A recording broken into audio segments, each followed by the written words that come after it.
news conference from the White House. So do stick with us on Times Radio.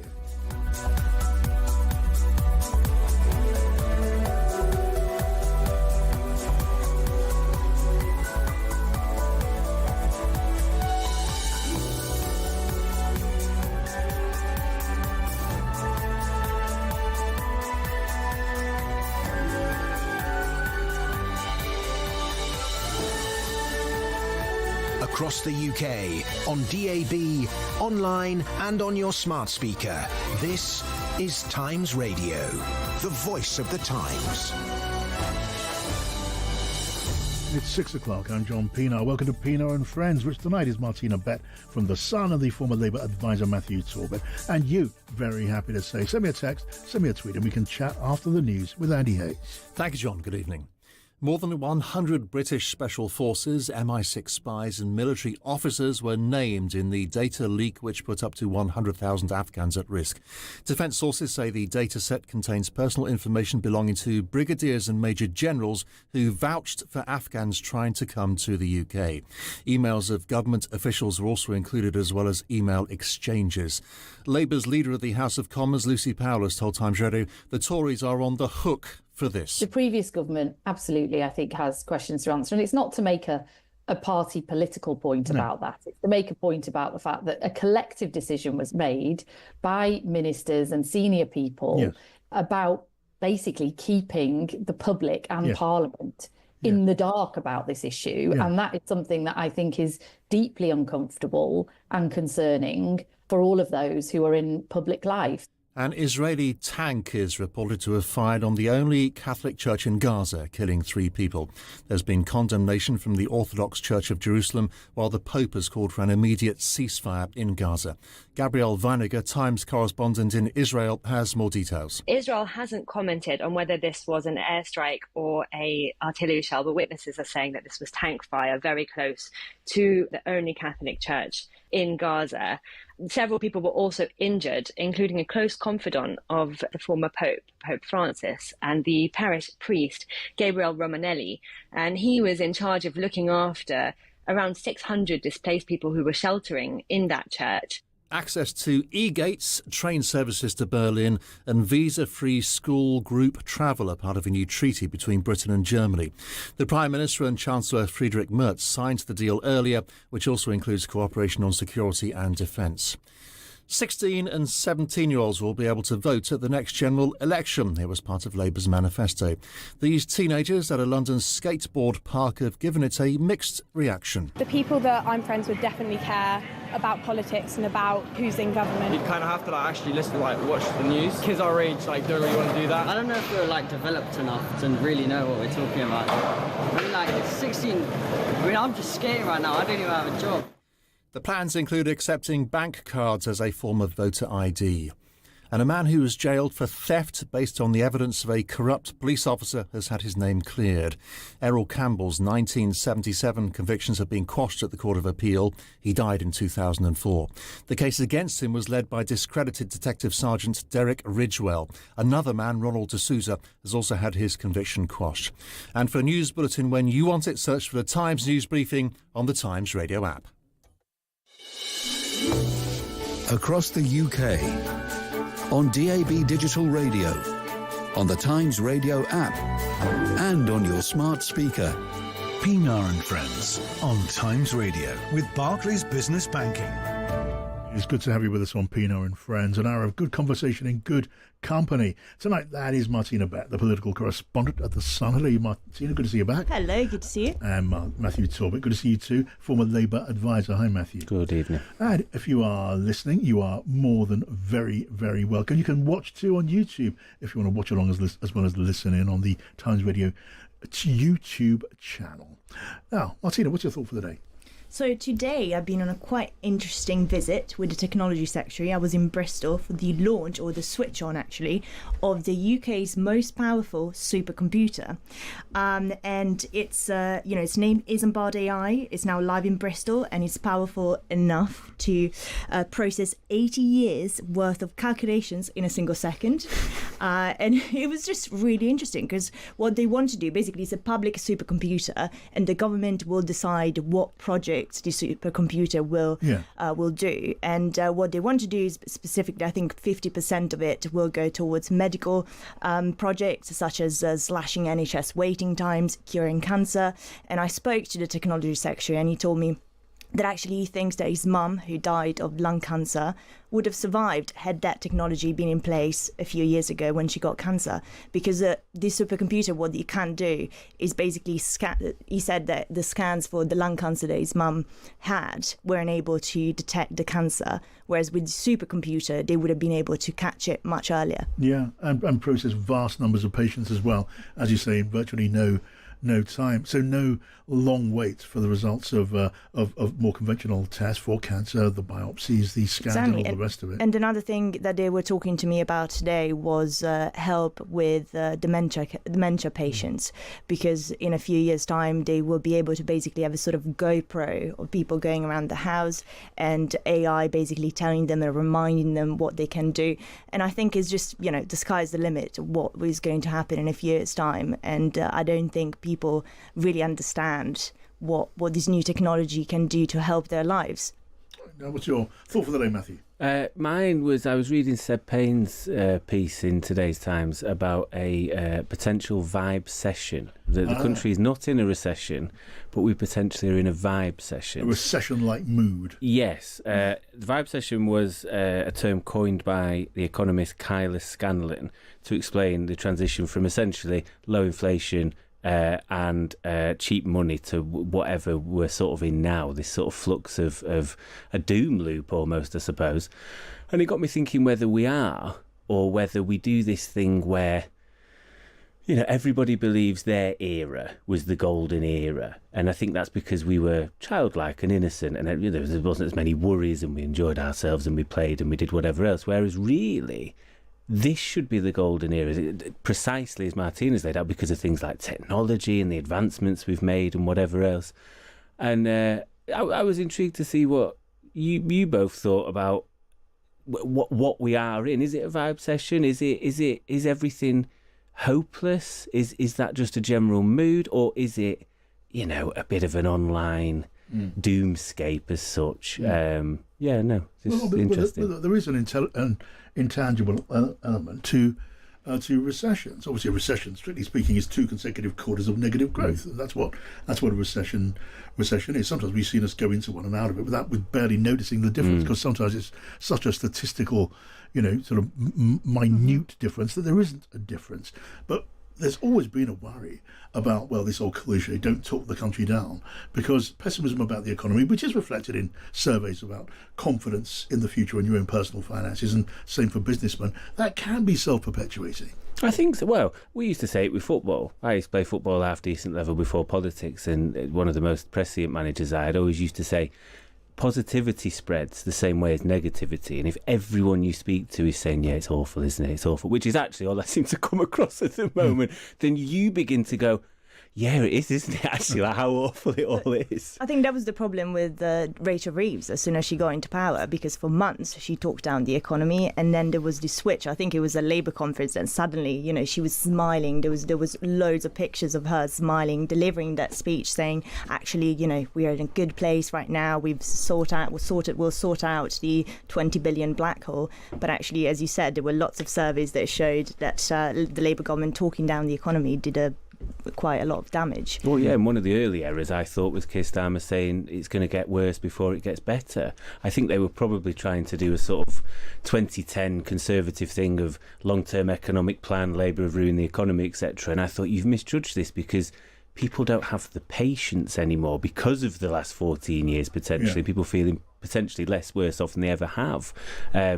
And I think we saw a quick change, probably around Labour conference time, in which actually, it is going to get better. Yeah, we're here now. It is going to happen. So I suppose, no doubt we'll have a part to play. Yeah. I mean, striking the correct balance was actually also probably impossible.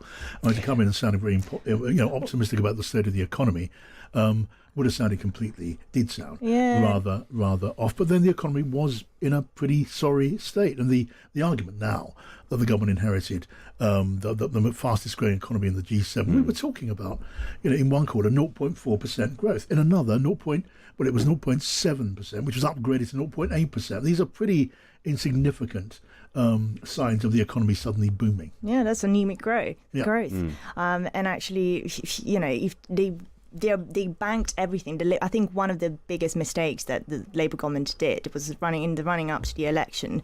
Keir Starmer and all the other shadow cabinet ministers were faced with questions of how they would sort out the economy, and they kept saying, "We're just going to grow the economy. Don't worry about that." I kept asking Keir Starmer, "What are you going to do about the penciled-in cuts to public services that the Tories had baked in? That they're just going to come?" And he just said, "But we're going to grow the economy, and we're looking at growing the economy around 2% a year, which is what happened under Tony Blair, I think, and that's what the director of communications for the Labour Party kept saying. But we're not seeing those numbers right now. Yeah. Okay. Well, there we go. Another vote against Rachel Reeves from both of you guys. If she's listening, things will get better. Maybe Rachel, unless of course they don't. I want to bring you a bit of news from Westminster, which you may have already picked up on, but it's just dropped, as far as I can see. Diane Abbott, she's out again, apparently. I mean, she was as it were kicked out of the fold at Westminster for a period. Now the party, we're told, is saying that she's been administratively suspended from the party pending an investigation. We can't comment further, says Labour, while this investigation is ongoing. So we don't know exactly the reason it's not being put out there, but we do know she gave an interview to the BBC just the other day to Jim Notty, and in that she went over the same ground again that got her into trouble the first time round, which was to say that there's a difference between racism where Jews are concerned and where other ethnic minorities and others were concerned. And she insisted then, and she did in that recent TV interview, that's just a fact, that if you're black in certain situations, you don't get exactly the same situation instantly as someone who's Jewish, for the reason that people don't know that somebody who's Jewish is Jewish necessarily. And although, of course, it was seen as in some way suggesting that anti-Semitism was less serious than racism against a black or some other minority group. Now, I don't know if that's the reason, but I think one assumes that may be in the background too, Matthew. Yeah, I think this is... I'd say this is quite shameful, actually. In what way? Well, I think Diane's initial comments, very clumsy, very silly. She was trying to liken the prejudice that ginger people get at school to the racism that, whether it be Jewish people, black people, etc., get, I think was silly.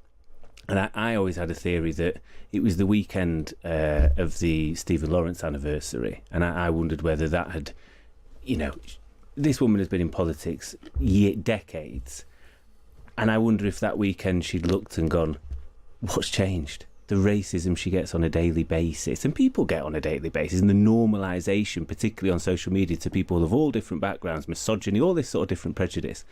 When I read what she had said to the BBC, I think she'd almost aimed to clarify, but I would say there is different types of racism. And I think, anti-Semitism in some ways is seen as punching up. I think maybe because people tie it in with Israel and the idea of power and potentially money and the sort of old tropes of anti-Semitism. And she was trying to make the point that you could be black and from 100 metres somebody has made a judgment on you because it's so obvious you are black. You may not be obvious that somebody is Jewish, somebody is a traveller, she also used the example of. And I think maybe it's not a conversation for a sitting politician to have. Maybe it's more academic and sociological than maybe nuance would allow in politics. But I can't help but feel this is another sort of tactical move from people on the right of the Labour Party to almost... It's like they're tempting people. Go and join Jeremy and Zara. Let's see if you go and do it. And, this woman's just trying to get on with her job. It's bizarre what we are doing to ourselves, to be quite frank. Yeah, look, it is a fact. I say this as someone who's not white. It is a fact that racism takes different forms in different circumstances. To that extent, that is absolutely true. But of course, Diane Abbott, back then was associated with the Jeremy Corbyn wing of the party, which was associated in turn with anti-Semitism, caused enormous offence to Jews who supported Labour and then ceased to support Labour. But I think, didn't she say also that Jewish people experience racism to a lesser extent? Did she say that in terms? I don't think... I might be wrong. When I read this morning what she had said, I don't think she said that, but I might be wrong. I think she stood by the comments she made previously. Yeah. She doubled down on them, and I think they are problematic, especially if a sitting politician said certain things at a time when we know that anti-Semitic crimes are on the up. I think it is problematic for a politician to say that. It's clearly problematic. I mean, look, the crime, as it were, was allowing people to accuse her of saying that one form of racism is better or worse than some other form of racism. And that's a problem, I think. Yeah, you can't. There's different forms. I completely agree, yeah. But you can't say that one is worse than the other. No. And I think you lose the argument if you say that. Yeah. And I think that's the reason why. It's very difficult to anyone who would say that would have a problem justifying. Yes. Anyway, Diane Abbott now, she's out again. And we'll see, where does she go from here? I mean, there was a question of whether she'd still be around at this point. Now, does Jez himself isn't beckoning to Jez at this point yet, is he? I mean, his party is still being talked about rather than happening. My understanding is there's two camps at the moment. There is a camp, I don't think this is strictly known, but there are two camps. There is the camp that sees potentially this sort of thing as being a political party and a proper vehicle. Yes. And they want Jeremy to be leader, but Jeremy, as ever, doesn't really like that idea, doesn't really want to be the leader per se. There is another camp. He didn't want to be leader of the Labour Party when he was leader. I know, and this, it worked very well for us apparently. So I think the other camp sees almost as an endorsement type thing. The group of independents, or Jeremy and the Zara and others, will endorse independents in other areas at the next election. And the idea is if you win and you agree to be endorsed and you're all on board, you will join the independent grouping of MPs that is currently in Westminster and may well be there after 2029. So, as ever on the left, which is total bafflement and infuriating to me, nobody really knows what's going on, John, and everybody's still falling out. But no, we'll wait and see. I think Diane will just retire. She didn't really want to stand this time. She was fed up, She's had ups and downs with her health, and I think she wanted to go quietly. And I think the boys, certainly in number 10, and those with big egos, thought we're going to get her on her way out. And it made her dig her heels in and go, no, I'll stand again then. She's had to put up with this stuff all of her life. She's happy to carry on. I just think that I don't know if it's the boys number 10. I think it was probably very important for the government to show, for the Labour Party and the leader of the Labour Party to show that, they stand against anti-Semitism, and they had to, she had already said certain comments. She was allowed to stay in the party. She doubled down on them. So, I don't think they had much choice. Okay, we're going to move on because we want to get on and talk about the latest chapter in the Afghan data breach scandal. I'm going to be talking to Chia Mura from the Science and Technology Committee at Westminster, Labour MP, in just a moment. It is now 6:17. I'm John Pienaar here on Pienaar and Friends with Barclays Business Banking. Grow your business. Bank on Barclays.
Business banking. Grow your business. Bank on Barclays. Pienaar Bet from the Sun and Matt Torbitt, former Labour advisor, here with us on Pienaar and Friends. And we're going to be talking about the latest chapter in the Afghan data breach scandal. And it is such a scandal, isn't it, Martin? We heard earlier this week about the leaking of Afghans' names who had been working with British forces and other British officials, and were then at risk of capture, torture, death at the hands of the Taliban. They had to be got back to this country very secretly, so secretly the government used a super injunction. We couldn't even know there was a ban on publishing these things, which is an issue in itself.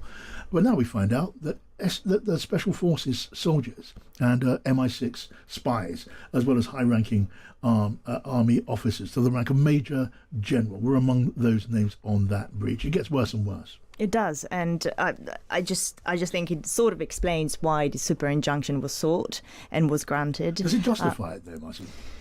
I mean, for as long as it was there. I don't know. There's questions there whether it was justified or not. Certainly, it was the biggest injunction ever. It was definitely the longest. There's loads of questions. I think, as John Healy said yesterday, actually, the story is just beginning, because we've already seen reports in today's paper, the story evolving. Now the fact that there's hundreds of people from the special forces that work in this leak. And, for someone in MI6, having your name and details outed in public is a career killer, right? On top of potentially having your life at risk.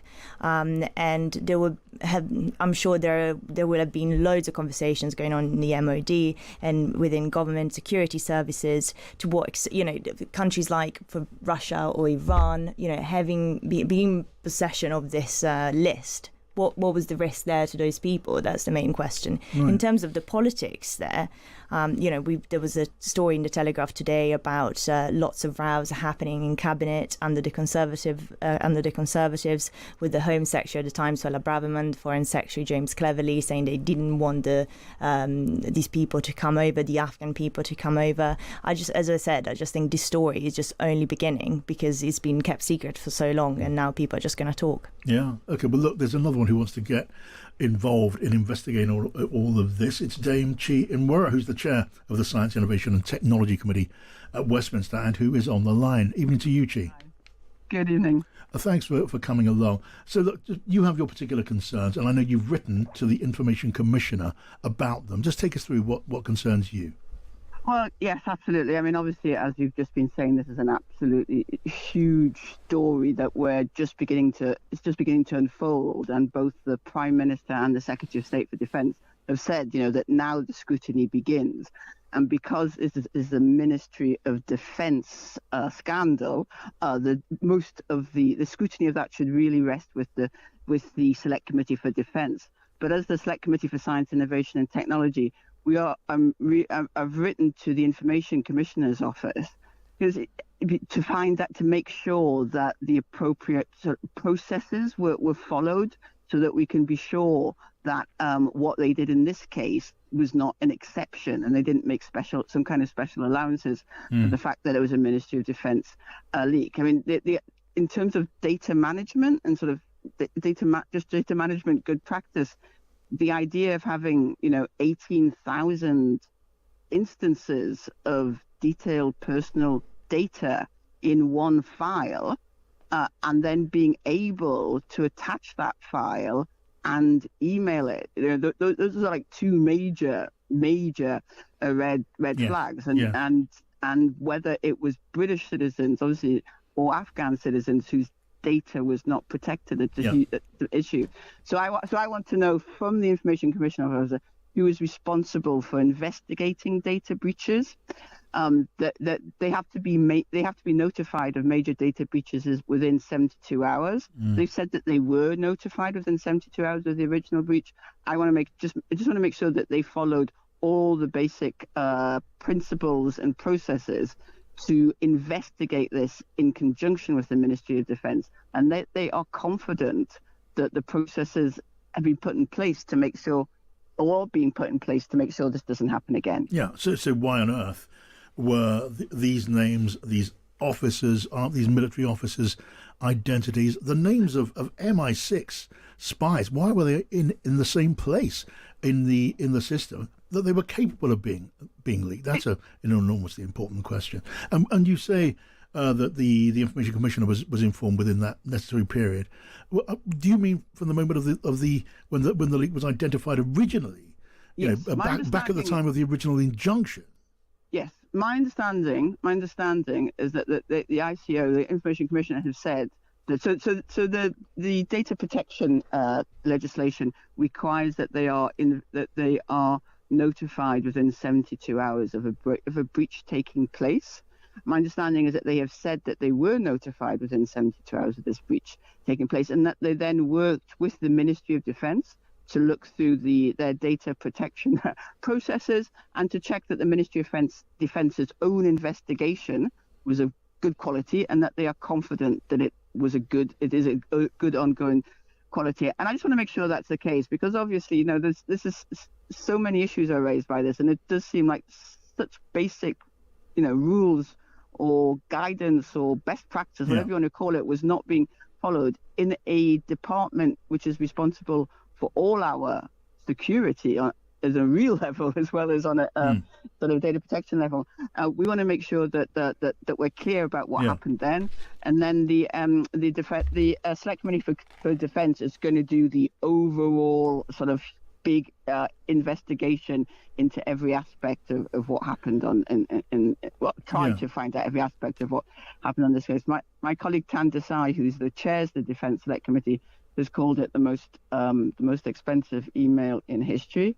I don't know whether that is the case, but it's certainly incredible that this could have been allowed to happen in a mature government democracy. Well, it's impossible to imagine how anyone could have been satisfied with a system that allowed spies, army officers, army generals to be in one place and leaked, in the space of a couple of keystrokes. Mind you, if the Information Commissioner was entirely unhappy with that, we wouldn't know, because they couldn't talk about it. They wouldn't have been able to talk about it. That's right. But they have released a statement to say that they have worked with the Ministry of Defence. I want to just make sure that statement is it gets some more detail on that statement to make sure that that as the story unfolds, I think people become more aware of just the extraordinary nature of this. And so I expect that to hear whether the Information Commissioner is still content with the level of investigation that the Ministry of Defence has undertaken. Right. Okay, Matthew Torbitt and Martina Bet are here with me. Matthew. Actually, I just wanted to draw on a sort of different strand of this. The Defence Secretary has not necessarily been forthcoming on, I suppose, where blame lies necessarily. And maybe I'm wearing rose-tinted spectacles, but I felt like there was a time in a politics of old where if mistakes were made, accountability was taken and you would fall on your own sword. We've seen in reports from outlets that there was actually refusals to even think about any sort of resignations from people overseeing this sort of stuff. Why do we think nobody has faced any disciplinary action over this, or even a potential sacking? Because I think that's the bigger question for me. You're right that a mistake, a breach of this level, with these implications for 18,000 individuals, who many of whom served the UK in some way, in addition to the British officers, some of whom are in the security services, demands accountability. But as the Secretary of State for Defence and indeed the Prime Minister have said, that accountability only begins now in this last few days when the super injunction has been lifted. And I would imagine, and it's not good to speculate, but that it would be difficult to pursue disciplinary processes when there was a super injunction on anything to do with the case. But I think now, as that scrutiny and that transparency begins, and it's really important that the Secretary of State for Defence has been able to put that in place, has been able to lift the super injunction. I would expect, and I'm not going to, but I would expect that certainly the individuals might have a case to answer as to how this could have happened. Okay, Martina Bet.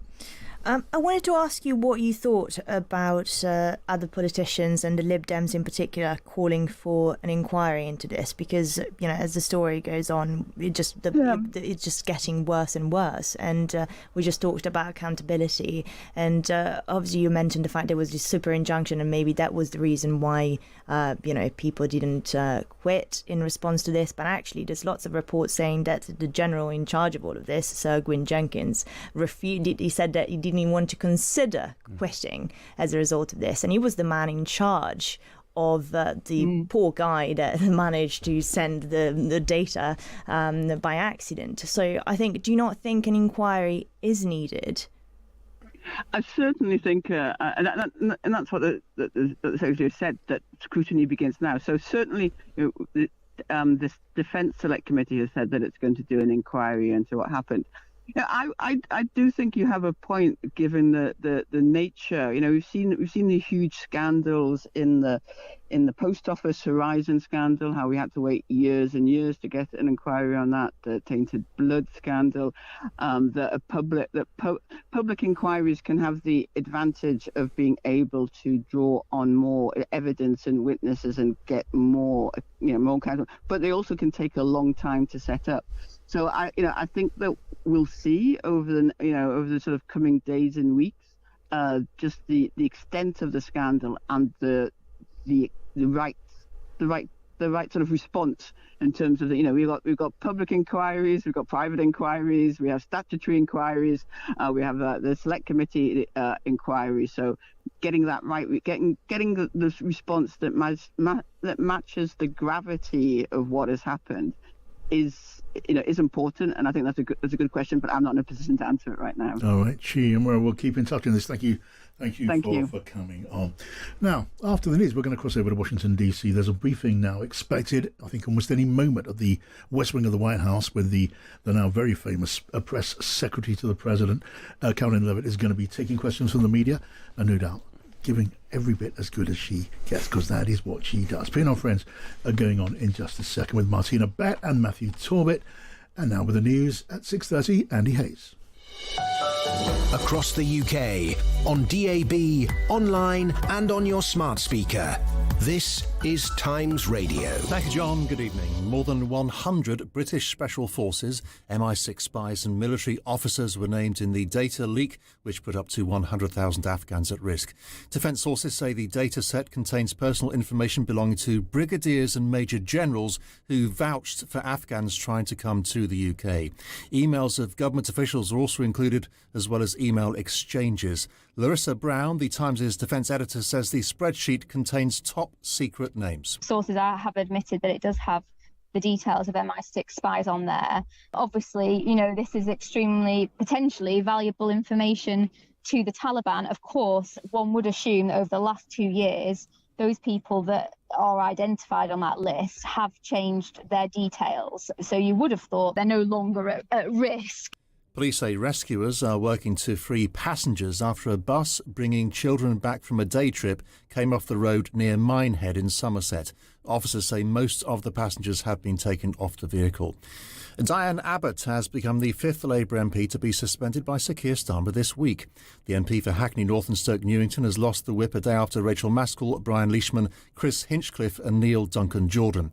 The Labour Party spokesperson said she'd been suspended pending an investigation. And England's Matt Fitzpatrick is in early contention after the first round of the Open Golf. He shares the clubhouse lead on 4 under par at Royal Port Rush. And for a roundup of the news on demand, subscribe to the Times News Briefing on any podcast platform. This is Times Radio.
YouTube for the latest videos and interviews. Pienaar Friends on Times Radio with Barclays Business Banking. Find out how Barclays can help to move your business forward. Search Barclays Business.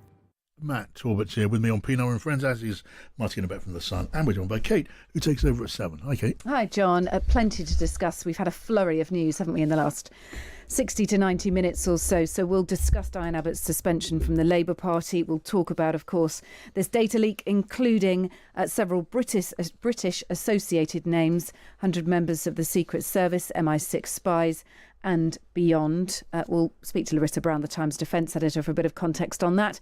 The visit of Friedrich Merz, the German Chancellor, today has hailed this historic UK treaty that's been signed by both the UK and Germany today, but has branded Brexit deplorable. Can't help themselves, can they, these European heads? Just go. I mean, Macron had a little dig.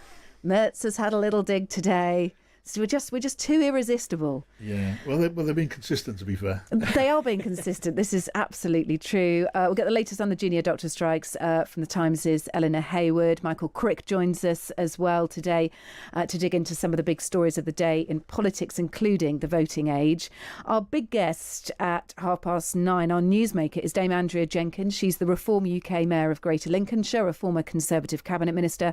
This is the first radio interview that she's done since being made Mayor of Greater Lincolnshire, and she has some very strong opinions, John. She tells me what she thinks of Suella Braverman and the prospect of Braverman joining Reform. No prospect, by the way. She gives me some very interesting insight into Suella Braverman's research of Reform. I'll say no more. She does not believe in climate change. Absolutely not. Doesn't like net zero, but doesn't like net zero because it's not needed. It's a waste of money. Yes. Because climate change doesn't exist. And that is significant in her position as Reform Mayor, because we don't hear that directly, do we, from Nigel Farage, Richard Tice, or any of the leadership at Reform. But here is Andrea Jenkins, absolutely adamant that climate change does not exist. She also gives me some insight into Reform and the Conservatives teaming up before the last UK general election. She went to go and see Rishi Sunak with an authorised request from Farage and Tice. I'll reveal more about that as well. Yes. Do tell us I said hello. She's got a lovely singing voice. Did you know Has that? she? No, does. I didn't know that. A very sort of sweet this, singing voice, yeah. When have you heard her sing, John? Has there been she some... once sang in my studio once, in a previous incarnation. I don't know how that came about, but she did, and belted a few choruses. Was she part of a cabinet minister choir or something? Well, she wasn't a cabinet minister, but she was. Always had a bit of a name when she came in. A very sunny nature and disposition.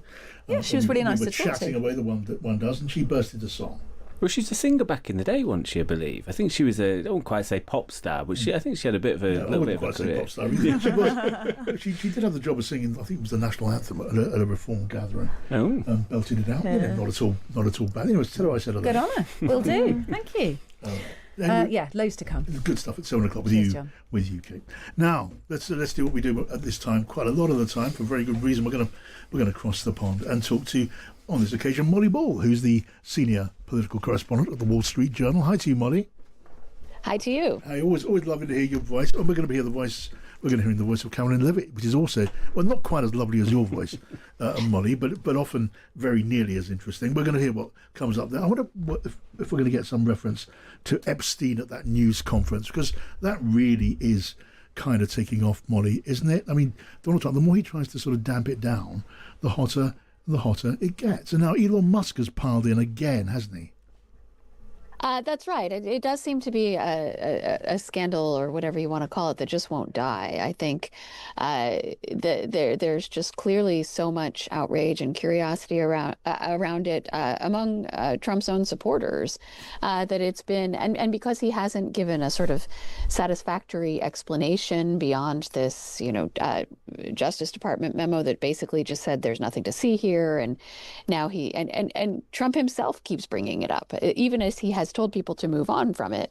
he's been saying publicly and putting on social media over and over again that there's a sort of Democrat conspiracy that's behind all of this. So it's clearly on his mind and on the minds of his supporters. And the Democrats are also working to exacerbate this potential rift among Republicans. We see in Congress and just in their public utterances, a lot of Democrats going after Trump on this as well. So I think they clearly have an interest in keeping the story alive. Molly, is this backfiring on President Trump? When I see these influencers with millions of followers piling in the way that they are, I mean, threatening to sort of, they accuse him now, not without reason, of turning his back on them, because he put out that Truth Social posting calling them stupid, calling them naive, saying, I don't want your support anymore, which is pretty much fits the definition of turning his back on them. He doesn't need these people to turn their back on him, let alone some of these mega followed influencers. Yeah, it's really amazing. I don't think we've ever seen a rift like this between Trump and his core base of support who are so famously loyal to him. He has always had such an incredible stranglehold on these people, and they have followed him so loyally through so many different controversies. Yeah. But in this case, him actually saying, "I don't want your support. I think, as you said, you're all stupid for falling for this."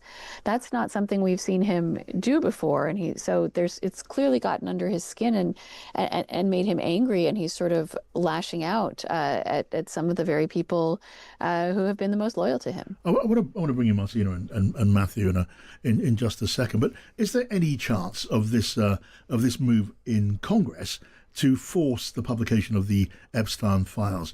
Molly, I see that Marjorie Taylor Greene, of all people, is saying she's going to vote with the Democrats on this, and there are others too, but might they get the numbers, or is that just beyond their reach?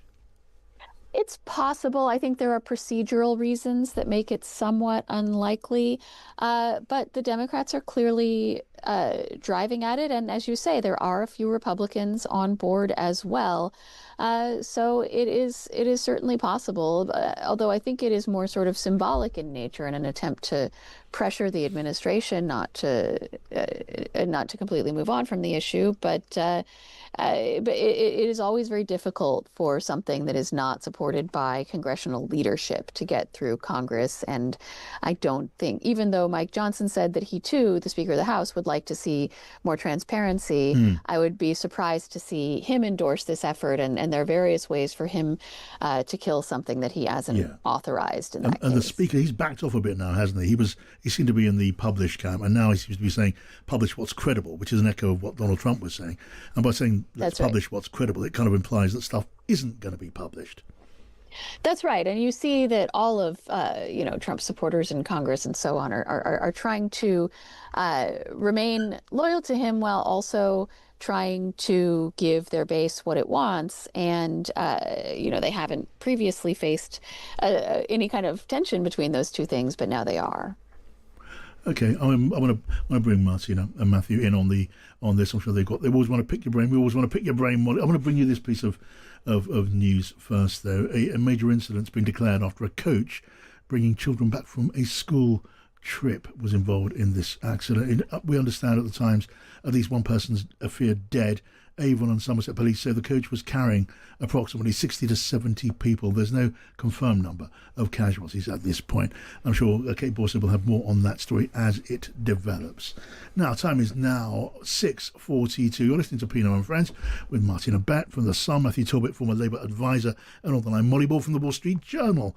We are here with Barclays Business Banking. Find out how Barclays can help move your business forward. Search Barclays Business.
And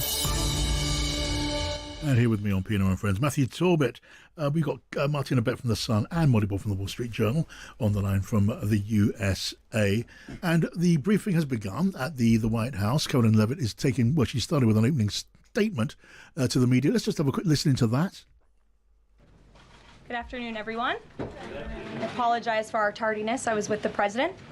Let me begin with a few scheduling announcements today.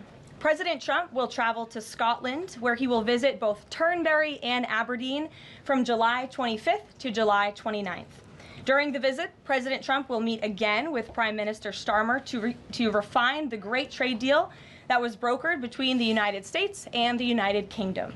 And the President and the First Lady will travel to the United Kingdom for an official state visit from September 17th to September 19th later this fall.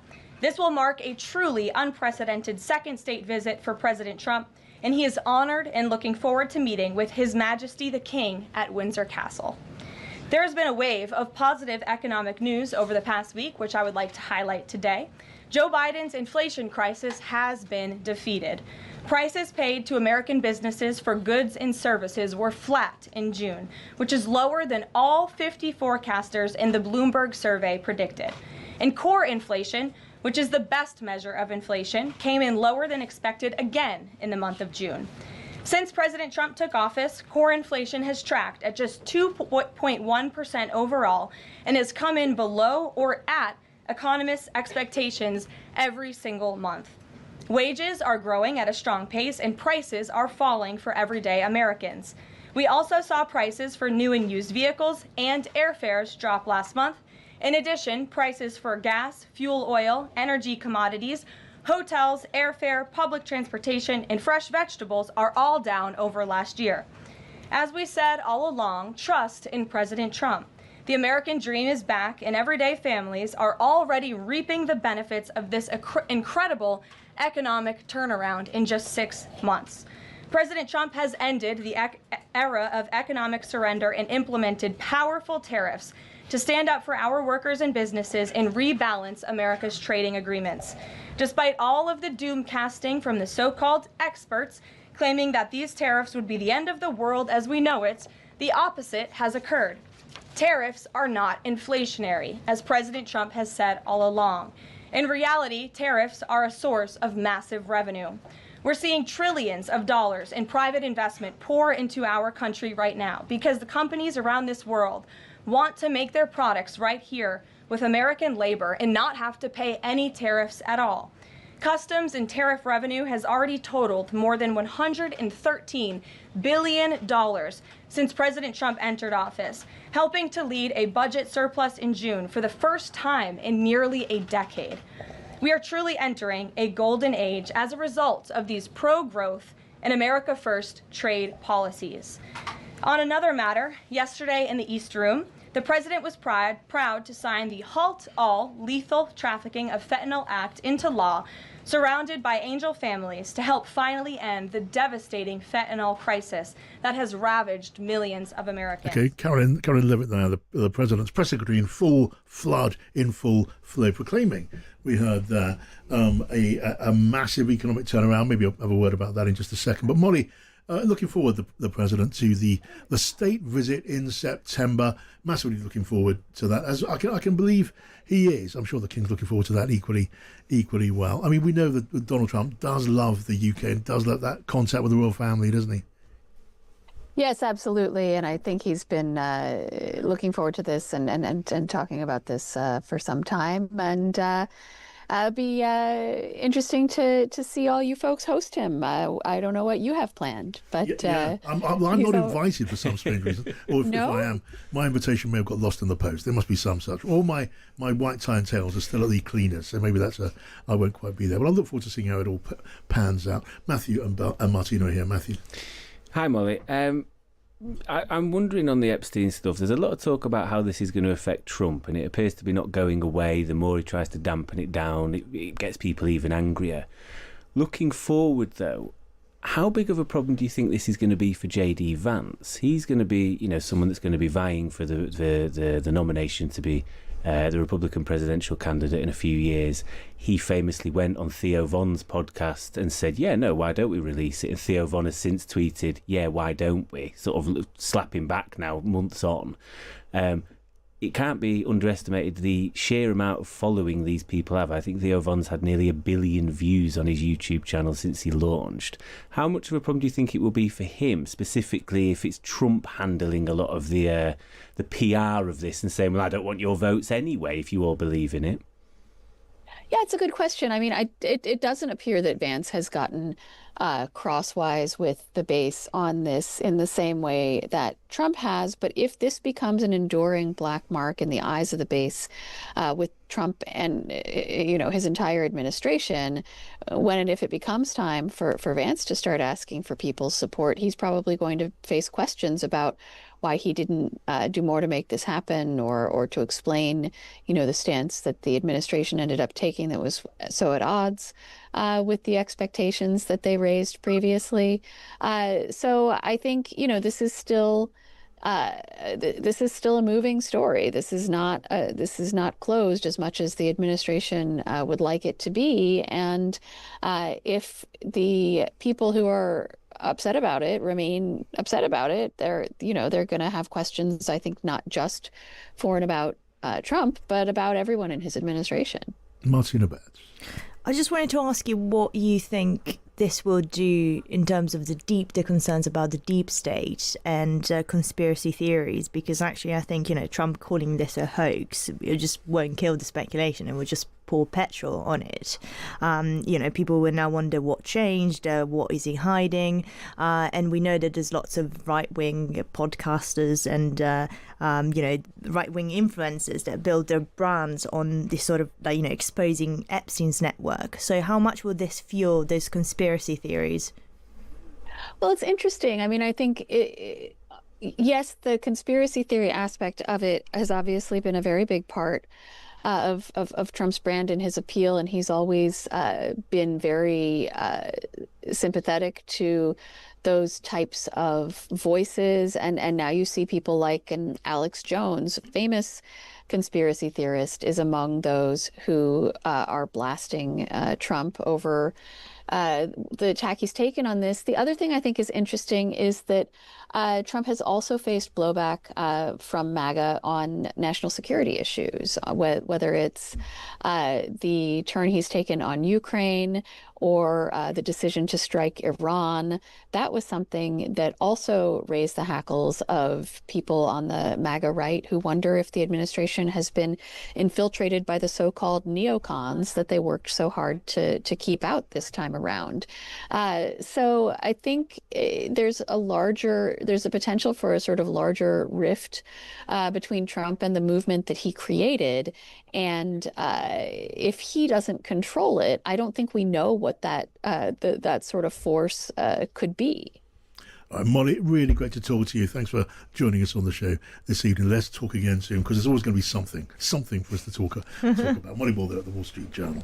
I want to bring it back home now for the last few moments of the programme, guys, and talk about the policy that the government was trumpeting today, and that is lowering the voting age to 16. So 16 and 17-year-olds will be able to vote, they say, by the time of the next general election. It was a promise in the Labour manifesto. They say they're going to get on with it. And Martina, you're telling me it's going to be your lead story in the Sun tomorrow. I think so, and I think we're not too happy about it.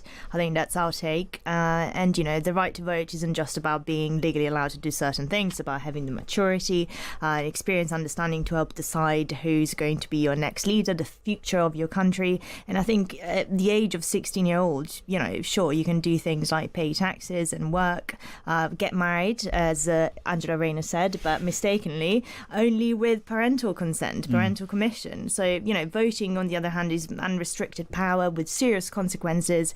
And I think at 16, most people will still be in full-time education.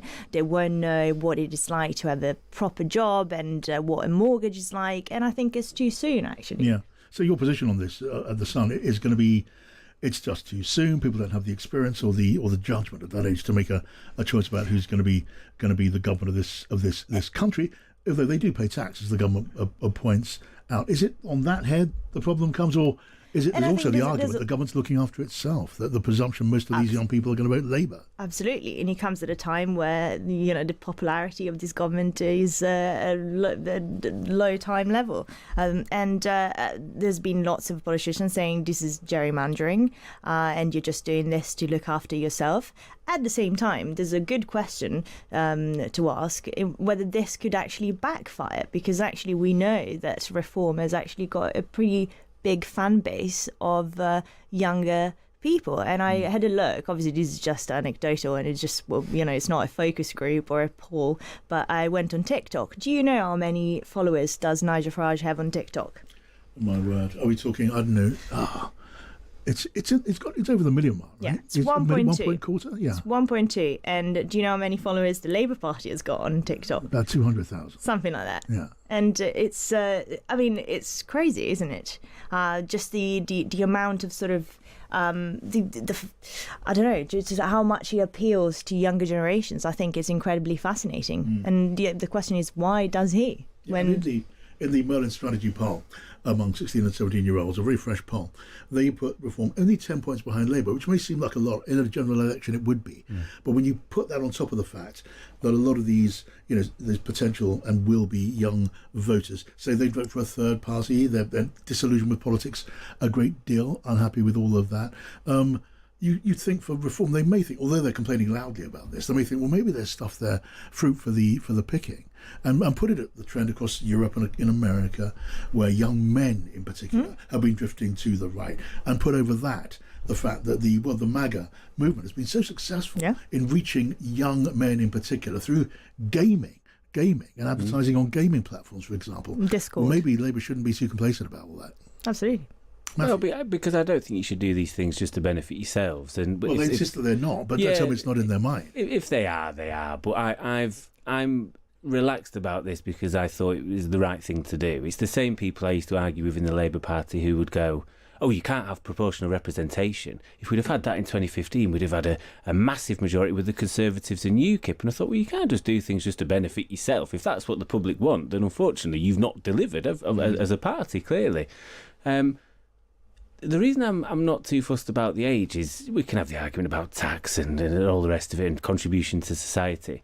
I don't believe anything magic happens when you turn from 17 to 18 that makes you into an adult. You've got to draw the line somewhere. No, I agree. And actually, there are many men and women I know in their 40s, 50s, 60s that arguably know nothing about politics. And you go, I can't believe we're letting them vote. Those sorts of types. So I think it's broadly okay. And actually, the party will face criticism. But unlike some of the unpopular decisions the government have made, this one was in the manifesto. It wasn't quite front and centre, but it had been spoken about. And I just think that the law is tricky, right? If you're 16 or 15 or whatever and you've committed an awful crime, you'll have anonymity, but you're able to vote, but you're not allowed to drink, but you're not allowed to smoke, and all this. Effectively, I find it bizarre. You could legally sleep with your MP, but not be able to vote for them at the moment at 16. We have these bizarre loopholes in our law. Yeah, that is an anomaly I hadn't heard. But it might be a bit early for the Times Radio audience, but I find it astounding. So, I think, is it? I don't think more democracy is necessarily a bad thing. And if I hope, as a millennial who feels, in a way, to put it politely, his generation has been shafted by many governments, that we may see now more offerings to younger people that gives them hope. Because Nigel, if not Nigel and Jeremy, we live in an era of populism where people are willing to look at alternatives. Okay, now before we close, I'm going to knock it back to the White House briefing room, because there's been questions about the health of Donald Trump. It's a kind of a faint echo of what we got unendingly under the last president, Joe Biden, but now questions about Donald Trump's health are on the agenda. You may have seen some of the pictures, they're often all over the social media, of Donald Trump with a mark on his hand, which the White House says it's because he shakes hands with a lot of people. Others say maybe this is what happens when you get an intravenous injection in your hand. Also pictures of Donald Trump's swollen ankles, which the White House says has to do with travel, with air travel, and pressurised cabins have that sort of effect. But these are the questions in the air, and Caroline Levitt has been commenting. Let's have a listen. I have been speculating about bruising on the president's hand and also swelling in the president's legs. So in the effort of transparency, the president wanted me to share a note from his physician with all of you today. In recent weeks, President Trump noted mild swelling in his lower legs. In keeping with routine medical care and out of an abundance of caution, this concern was thoroughly evaluated by the White House medical unit. The president underwent a comprehensive examination, including diagnostic vascular studies. Bilateral lower extremity venous Doppler ultrasounds were performed and revealed chronic venous insufficiency, a benign and common condition, particularly in individuals over the age of 70. Importantly, there was no evidence of deep vein thrombosis or arterial disease. Laboratory testing included a complete blood count, comprehensive metabolic panel, coagulation profile, D-dimer. We're going to put out of that remarkably detailed medical rebuttal from Caroline Levitt. I think we get the point there. But now questions about Donald Trump's health are in the air. At the same time, it seems his relationship with his base is fracturing at the edge. Maybe Donald Trump is human after all. We will keep track of that and other things too for you here on Times Radio. Emily Lee was our producer tonight. James Blake was at the keyboard. Kate's up next, and this is Times Radio. Across the UK, on DAB digital radio, online and on your smart speaker. This is Times Radio, the voice of the Times. Thanks, John. Have a great weekend. It is 7 o'clock. This is the evening edition with Kate Borsay. Coming up, we need to ditch net zero and actually focus on economic growth. 1,000,000%. But then how do you tackle climate change? And do you believe that climate change exists? Do I believe that climate change exists? No. Well, that's Andrea Jenkins, our newsmaker tonight at